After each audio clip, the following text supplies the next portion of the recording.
राइना बचपन से ही खूब सुंदर थी। उसके लंबे लंबे घुघराले बाल से हमेशा उसका चेहरा ढका रहता। अरे भूतनी बनकर घूमती रहती है, चल तेरे बाल कटवा दूं। अच्छा, क्यों भला? स्कूल में तो सारा वक्त बांधकर घूमना पड़ता था। अब तो मैं कॉलेज जाऊंगी और बाल खोल कर घूमूंगी। हाँ। अरे ये बाल देख रही है, ऐसे लगता है जैसे मधुमक्खी का छत्ता। खैर, घने घने घुंघराले बालों से राइना सुंदर तो लगती, लेकिन उसे संभालना उसके लिए बड़ा काम था। माँ, अरे माँ, शैम्पू खत्म हो गया है। इस बार वो वाला लाना ना, जो घुंघराले बालों को और बाउंसी बनाता है। माँ ले आना, हाँ जरूर से। कल मेरा कॉलेज का पहला दिन है, मैं चाहती हूँ सब मुझे देखकर जले। अगले दिन राइना कॉलेज पहुँचती है, जहाँ एक लड़का उसे छेड़ते हुए कहता है, अरे लगता है चाउमीन में सोया सॉस कुछ ज्यादा ही गिर गया। अरे मुझे तो चेहरा दिख ही नहीं रहा। लड़कियां भी राइना का मजाक उड़ाती है। अरे यार, ये कंगना की कॉपी करके कौन आया है? लोकल कंगना, और कौन? राइना को सभी पर गुस्सा आता है, लेकिन वो कुछ नहीं कहती। स्कूल में तो बाल बंधे ही रहते थे, लेकिन कॉलेज में राइना एक लड़की से कहती है, हाय, मेरा नाम राइना है, मुझे आर्ट्स डिपार्टमेंट में जाना है। कहाँ से है रास्ता? अपने बाल हटाकर देखो, सामने ही बोर्ड लगा है। राइना को कॉलेज में भी दोस्त बनाने में दिक्कत आ रही थी। वो रोते रोते घर आ जाती है। माँ, मैं क्या करूं? आज तो सारा दिन लोगों ने न जाने क्या क्या बोलकर मेरा मजाक ही बना कर रख दिया। माँ प्लीज कुछ करो ना मेरे बालों का। मैंने तो पहले ही कहा था कटा दे, पर तू। अरे कटाने से क्या होगा, उल्टा जो थोड़े बांध कर ये इन्हें समेट सकती है ना, वो भी नहीं कर पाएगी। तो क्या मेरी कोई दोस्त नहीं बनेगी कॉलेज में, या मैं हमेशा लोगों के मजाक का ही शिकार होती रहूंगी? राइना जोर जोर से रोने लगती है। तभी उसका छोटा भाई आ जाता है और राइना के बालों के बीच एक पेंसिल छुपा देता है। तभी उसका दोस्त भी पीछे से आ जाता है। अरे ढूंढो ढूंढो, कहाँ है पेंसिल? मैं नहीं बताऊंगा। दोस्त काफी कोशिश करता है, लेकिन उसे पेंसिल नहीं मिलती। वो वहाँ से चला जाता है। थैंक्स दी, आज आपके बालों ने तो मुझे बचा ही लिया। अच्छा, बहुत दिनों के बाद बालों को लेकर कुछ अच्छा सुनने को मिला। मुझे भी पहले लगता था कि मेरे बाल सबसे सुंदर है, लेकिन अब पता चला। अरे क्या पता चला, क्या हो गया? देख, किसी भी चीज के ना दो पहलू होते हैं, या तो तुम बालों से ही लोगों का मन जीतो, या फिर रोती रहो। अब ऐसे घने बाल तो तुम्हें भगवान ने दिए हैं। राइना को पिता की बात समझ में आ जाती है। वो सोच लेती है कि जिन बालों के कारण वो कॉलेज में एक भी दोस्त नहीं बना पा रही है, उन्हीं बालों से वो दोस्तों की लाइन लगवा देगी। अगले दिन कॉलेज में डेस्क में राइना बालों को आगे कर लेती है और लोगों को लगता है कि राइना का चेहरा पीछे है, लेकिन राइना घने घुंघराले बालों को हटाकर हंसने लगती है। देखा मेरे बालों का कमाल, इससे मेरा चेहरा भी नहीं दिखता और मैं चलती क्लास में सो भी सकती हूँ। सभी राइना को देखकर हंसने लगते हैं। क्लास में परीक्षा चल रही होती है, तो राइना अपने बालों में चीटिंग के पेपर छुपा छुपा कर आसपास के बच्चों की मदद भी कर देती है, जिसके बाद से तो राइना क्लास की हीरोइन बन जाती है। वाह राइना, तेरे बाल तो बहुत कमाल के हैं। मैं तो इन्हीं के कारण पास हो गई। और पता है, मैं तो अपने काम का सामान राइना के बालों के बीच में ही फंसा देती हूँ। जैसे जैसे काम होता है वैसे वैसे इस्तेमाल करती हूँ। अब तो क्लास में हर कोई राइना के साथ बैठने की जिद करता। राइना में इसे लेकर घमंड आ जाता है। उसे लगता है कि वही क्लास की सबसे डिमांडिंग लड़की है। फिर एक दिन, मैं इस कॉलेज में नई नई आई हूँ, क्या आप मेरी दोस्त बनेंगी? मैं? ओह सॉरी, मैं इस क्लास की सबसे डिमांडिंग लड़की हूँ। हर कोई मेरे साथ ही रहना चाहता है। एक काम करो ना, वो पीछे की सीट दिख रही है, जाओ जाकर वहीं बैठ जाओ। लड़की को राइना की बात बहुत बुरी लगती है, लेकिन वो करती भी तो क्या, जाकर चुपचाप पीछे की सीट पर बैठ जाती है। तो आज का लेसन सबने याद किया है ना बराबर से? जितनी भी चीटिंग करने वाली लड़कियां थी, वो राइना के पीछे जाकर बैठ जाती है और जोर से चिल्लाती है, जी मैम, सब कुछ याद है, कहीं से भी पूछ लो, हम तो मास्टर हैं मास्टर। क्यों? ये बोलकर वो रायना के कंधे पर हाथ रख देती हैं। रायना भी खुश होती है कि कॉलेज की सबसे स्मार्ट लड़कियों का ग्रुप उसका दोस्त है। पीछे बैठी वो लड़की देखती है कि कैसे मैडम के सवाल लड़कियां रायना के सर को देखकर दे रही है। शाबाश, मुझे खुशी है कि तुम लोग इतनी अच्छी पढ़ाई करने लगी हो। मैं प्रिंसिपल से कहकर तुम लोगों की स्कॉलरशिप की बात करूंगी, जिससे तुम लोगों के माता पिता का पैसा जो फीस में लग रहा है वो बच जाए। सभी लड़कियां खुश हो जाती हैं। टीचर के जाने के बाद एक लड़की कहती है, गर्ल्स, अब हम लोग ना सिर्फ सबसे स्मार्ट बल्कि सबसे इंटेलिजेंट भी हो गए हैं। इसी बात पर आने वाले संडे को मेरे घर पर पार्टी, सबको आना है, ओके? सभी लड़कियां पार्टी के लिए एक्साइटेड हो जाती हैं। रायना भी। माँ, मेरे कॉलेज की सबसे स्मार्ट लड़की ने पार्टी रखी है संडे को। मैं भी वहाँ सबसे अच्छी दिखना चाहती हूँ, लेकिन ये बाल। घुंघराले बालों का तो कर भी क्या सकती है। तभी उन लोगों की नजर पार्लर के एक इश्तिहार पर पड़ती है जो 3000 रुपए में बाल स्ट्रेट कर रहा था। माँ, मुझे पैसे देना, मैं बाल सीधे करवा कर आती हूँ। संडे को पार्टी में सबसे अच्छी लगूंगी। बस फिर क्या था, अपने घुंघराले बालों को रायना पार्लर जाकर स्ट्रेट यानी कि सीधा करवा लेती है। और फिर पार्टी वाले दिन, हाय गर्ल्स, कैसी लग रही हूँ मैं? ओह नो, शिट, ये क्या करवा लिया बालों का हाल? और जिसके घर पार्टी थी वो लड़की, अरे ये क्या करवा लिया? तुम्हें मालूम नहीं है, जिस बालों में चीटिंग रखकर हम लोग टीचर के अगर इम्प्रेशन जमाते थे, उन बालों को तुमने। अरे हमें तो स्कॉलरशिप भी मिलने वाला था, अब तुमने बाल सीधे करवा लिए। अब तुम हम लोगों के लिए किसी काम की नहीं हो। अरे लेकिन हम दोस्त तो है ना, क्या मैं अच्छी नहीं लग रही हूँ? हमें तेरे अच्छे और बुरे लगने की कोई जरूरत नहीं है। हम लोगों को तेरे बालों से फायदा था, अब वो नहीं है, तो हम तेरे दोस्त भी नहीं है। जाकर बाल वापस घुंघराले करके आ, तभी तो हम लोगों की दोस्त बन सकती है। रायना रोते रोते घर आती है और माँ को सारी बात बता देती है। माँ, ला पैसे दे, मैं बाजार जाकर बाल ठीक करा के आती हूँ। लेकिन माँ, मुझे ये बाल बहुत अच्छे लग रहे हैं, काश ये बाल मैं पहले ही सीधे करवा लेती। देख बेटा, पैसे तो मैं तुझे दे दूं, लेकिन वैसे बाल करके तू फिर ऐसे दोस्त बनाएगी जो तेरे साथ मतलब के लिए जुड़े हैं।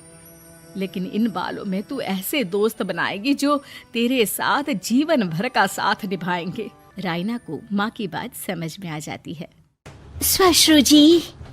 बोलो पुत्री। रामायण देखकर मन भाव विभोर हो गया है। अब ये पुलकित मन कुछ क्रीड़ाएं करना चाहता है। क्यों ना इसी क्षण से हम रामलीला का नाट्य रूपांतरण करें और हमारे निवास स्थान पर हर एक मनुष्य रामायण की चरित्रों का अभिनय करे।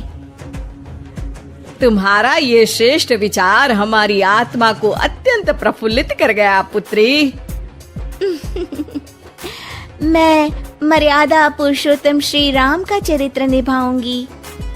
और माताश्री, मैं श्री राम के अनुज लक्ष्मण का रोल।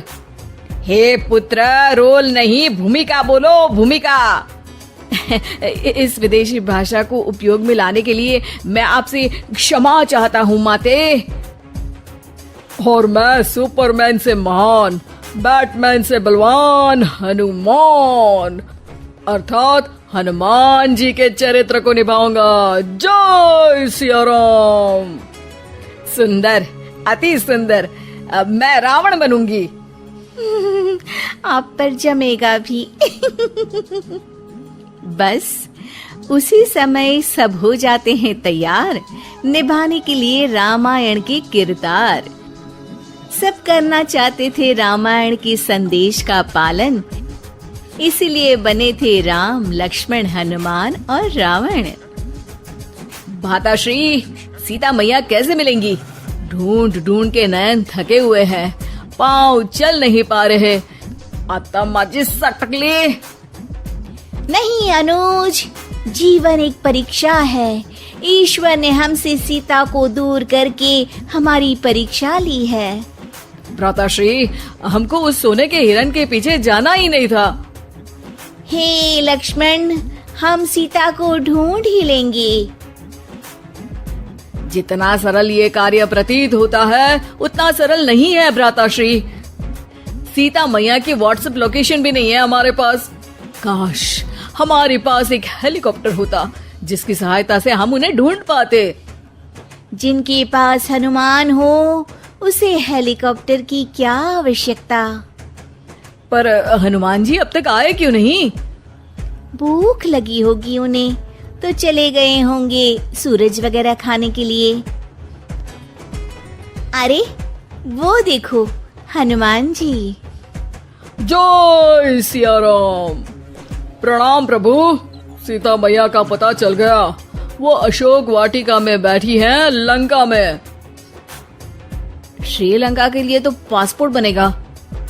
नहीं लक्ष्मण भैया, नर और नील नाम के 2 इंजीनियर मित्र हैं हमारे, उनसे कह के बढ़िया आराम सेतु बनवा दिया है। हमारी पहुंच ऊपर तक है। हम तुम्हारे कार्य से प्रसन्न हुए हनुमान, कोई वर मांगो। अब 1 दिन की छुट्टी चाहिए प्रभु, वो थोड़ा ऑफिस का काम है, तो अभी मुझे अपने असली रूप में आना पड़ेगा और काम निपटाना पड़ेगा। जी हनुमान जी ससुर जी, आप काम कर लीजिए। पर आप चिंता ना करें भगवान, मैं आपको लंका में जरूर मिलूंगा। हाँ हनुमान जी, आपको लंका जो जलानी है, थोड़ा समय का ध्यान रखिएगा, वरना लंका की आग पे पानी फिर जाएगा। घर में 1-2 दिन के बाद होता है रावण और हनुमान का संवाद। ससुर है हनुमान, सास बनी है रावण, बहू और बेटे बने हैं सिपाही, गुस्से में है दशानन। लंकेश, इस वानर ने पहले तो बगिया के फल खाए, फिर वाटिका उजाड़ दी, अब आपके लिए मिक्स फ्रूट जूस कैसे बनेगा? हाँ, ये वानर बहुत नॉटी है। अरे नॉटी नहीं, चालाक बोलो। हाँ, ये वानर बहुत चालाक है महाराज।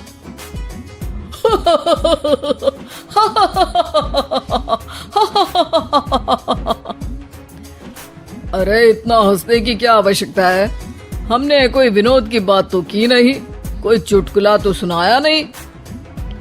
अरे मैं हंसमुख हूँ वानर। हैं? लोग तो बोलते हैं कि तुम दशमुख हो। अब मैं वो भी हूँ। अब ये बताओ कि बगिया तुमने क्यों तोड़ी? तुमको ये नहीं पता कि पेड़ तोड़ना पाप है? पाप तो किसी स्त्री का हरण करना भी है दशानन। तब तेरी अकल कहाँ गई थी? 10 सर हैं तेरे, एक की भी अकल काम ली होती तो ये सब नहीं होता। एक वानर का ये दुस्साहस कि वो लंकेश के सामने अपनी जिह्वा खोले। अभी हाथ खोल के एक रपटा मारूंगा तो 10 के 10 मुंह के गाल लाल हो जाएंगे। अब तुम मुझे क्रोध दिला रहे हो। तो क्या चॉकलेट दिलाऊं तुझे? तुम्हें पता भी है कि तुम किस महान योद्धा से बात कर रहे हो? नहीं पता। मैं योद्धा से बात कर रहा होता तो जरूर पता होता। अब तुम भरी सभा में मेरा अपमान कर रहे हो वानर।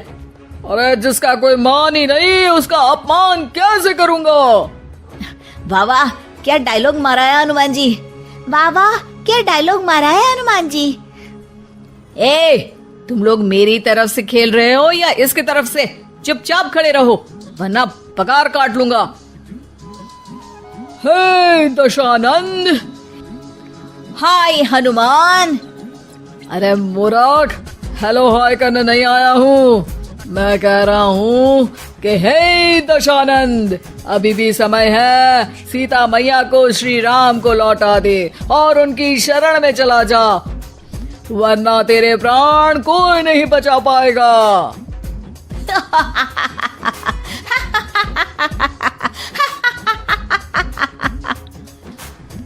अरे तेरा सेंस ऑफ ह्यूमर खराब है क्या? किसी भी बात पे हंस देता है यार। मैं तो तुम्हारी बातों पे हंस रहा हूँ। तीनों लोगों में कोई पैदा नहीं हुआ जो मेरे प्राणों को हानि पहुंचा सके। अभिमानी रावण, मैंने तुझे समझाया बुझाया पर तू नहीं माना। अब तुझे अपनी जान से हाथ धोना ही पड़ेगा। ये जो 10 सर लेके तू 10 का दम खेल रहा है ना, कटेगा सर, एक एक करके सर सारे कट जाएंगे। तूने अपनी बातों से मेरा दिल जलाया है वानर। अब हम तेरी पूंछ जला देंगे। बस इस बात का ध्यान रहे कि पूंछ में आग लगते ही बाथरूम की तरफ भाग जाना, ताकि नाटक भी पूरा हो जाए और आग भी बुझ जाए। रावण, मुझ पे इतना ध्यान न दे, ज्यादा मुझको ज्ञान न दे। सैनिकों, इसकी पूंछ में आग लगा दो। सैनिक पूंछ में आग लगाते हैं। ससुर जी बाथरूम की तरफ भाग जाते हैं, लेकिन रास्ते में जलती पूंछ एक पर्दे से टकराती है और देखते ही देखते पर्दे में आग लग जाती है। हड़बड़ी में गड़बड़ी हो जाती है। एक नई मुसीबत आ खड़ी होती है। सब पानी लाते हैं, इतने में बढ़ जाती है आग। बाहर धुआं देख के पड़ोसी भी जाते हैं भाग। जैसे तैसे आग तो खत्म हो जाती है, लेकिन घर में ही लंका दहन हो जाती है। हाय राम! अरे रावण होके राम का नाम ले रही हो? अरे बस भी करो, नौटंकी के चक्कर में घर में आग लग गई है। सॉरी माँ जी, ये मेरा आइडिया था। बनने चली थी राम, बिगड़ गए सारे काम। अरे कोई बात नहीं, अब समझ में आ गया ना कि किसी बात का पालन करने के लिए किसी की नकल करने की जरूरत नहीं है। जय सिया राम हनुमान बने बिना भी बोला जा सकता है। अरे कोई बात नहीं, रामायण तो हम देख नहीं पाए, महाभारत जैसा कुछ करो तो जरूर बुलाना।